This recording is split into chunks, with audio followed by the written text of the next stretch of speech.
I'll help them out if they want to do the work. I don't have a problem answering the phone and helping them through the deal. And a lot of times that turns into a deal for me, so it's even better. But if they're willing to do some work and do what I'm asking, I'll help them along. All right, I'm gonna keep it with you, Benny. I want one more question each for my two investors before I go to my bankers or my They lenders. want to do the work.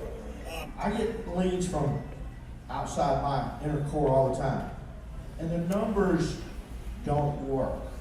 So go through the math of just a little bit. What is a deal? If somebody brings you a deal, go through mathematically what that looks like to you.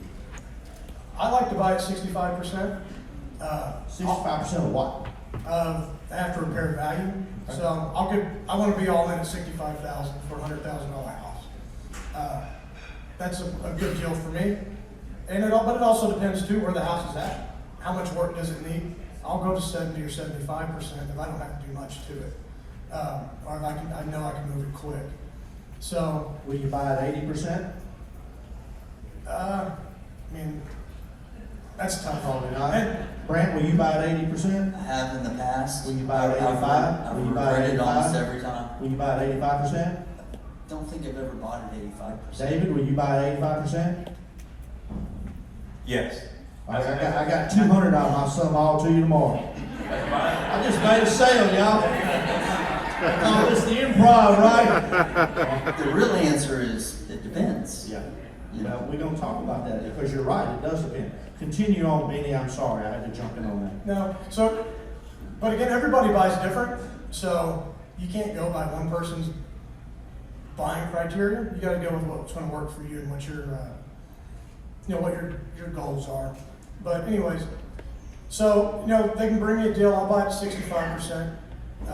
We'll walk through the deal. I'll go through repairs with them. And again, it just has to be the right area, for that. It can't be something weird, maybe it's going to work. So, Brant, numerically, the numbers. Yeah, pretty much what Benny said. We buy more on average in the 70% range. Still get a few of the 60, 65% deals that fall through. On average, we're buying around 70. 75, not a whole lot anymore. And we're actually buying more outside of the Houston market these days. We've gone into several different markets of Texas just where there's less competition, so we've been able to, so we can get at that 65 to 70% range, because it is really critical. I've done a few of those higher percentage deals, and you're not going to make much money, first off, and you're just really putting yourself in position to lose money, and it's not a sustainable business model. So. All right, so you're talking, both of you guys, pretty consistent, 65, 70 preferred, maybe a little higher in special situations. I can talk to a lot of people out there that tell me those deals are not around. How many deals will you two guys do this year at those numbers? Yeah, about 45 is what we're on track for 45 this year. yeah, we're doing about the same. We're going to end the year with about 40 houses. And we bought them at 60, 65. I'm not going to blow smoke. Some of them did turn into 85% deals, at the end, because I blew the rehab, or I couldn't sell it for what I could, but we were going to all of them that way. Okay, good. All right, we'll move to my lenders here a little bit. Remember, the subject is acquisition. Alex, who works for this great, outstanding company with a great reputation called Jet Lending. Why'd somebody come to you for, sir? And how are you going to work with them and help them? Well, one of the reasons why investors choose a hard money lender like Jet Lending is because it's fast. Speed is really important when you're in investment real estate. Time kills all deals. So when you have someone like me who's going to close 3 days from clear to close from title and appraisal report in, that's fast. So I'll get agents call us all the time saying, well, nobody closes like that. Yes, we do. That's within 3 days.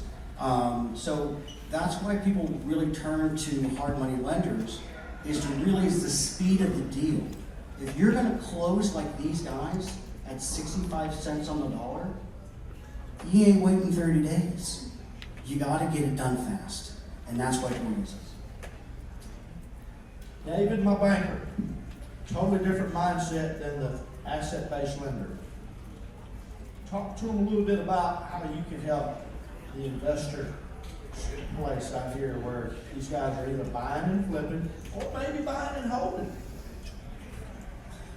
Yeah, like Alex mentioned, our acquisition flip financing, time is of the essence, and we realize that. And for the investors that we have, for the most part, we have probably the average profile of the investor is pretty seasoned. So, a handful of my customers, we have a $10 million line of credit to somebody, we have a $3 million line of credit to somebody. They're obviously, in the volume of these two investors up here with what they can do, and they move quickly. And we move quickly with them as well, but it's really because at that point, we have the assumption that they are going to handle everything correctly, perform. I have zero hesitation to loan any money if you wanted to buy a property, fix it, and flip it. So that's really where the bank comes into play, is it's not just the property that we look at. We do look at the property, we do look at where you're buying it at, what you're going to sell it for. But the two-step process is really looking at who you are as an investor and who you are as a contractor. Who are you going to use? Are you going to do it yourself? What is your business plan to get from point A to B? Because you can come to me and have a property that you're buying at 50 cents on the dollar that needs $100,000 in rehab, and you can't do it.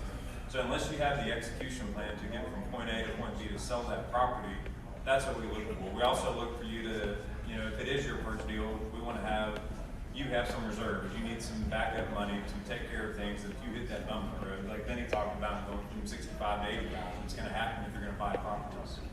So that's what we look for. And like I said, once we can get all that taken care of, we can move quickly with those people that have the backup, have the history, and have the experience. Alex, how many deals you look at in a week's time? In a week, per day. So If it's a day, we'll multiply times 5.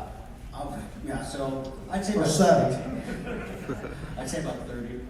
30 per day? Yeah. When I was reviewing. 30 per day. When I was coming in, I was doing anywhere from, I'd say on a slow day, I was doing like anywhere from 5 to 10. On a busy day, I'd say, I guess I'd top in 30. 30. So average it out 50. All right. Okay, so you're looking at 20 to 30 deals a day that our client base is bringing you. Where is the train running off the track? Where's the danger zone of what you see the investors doing incorrectly?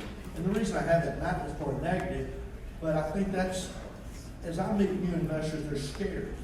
And maybe that's a strong word, but they're a little, a little worried.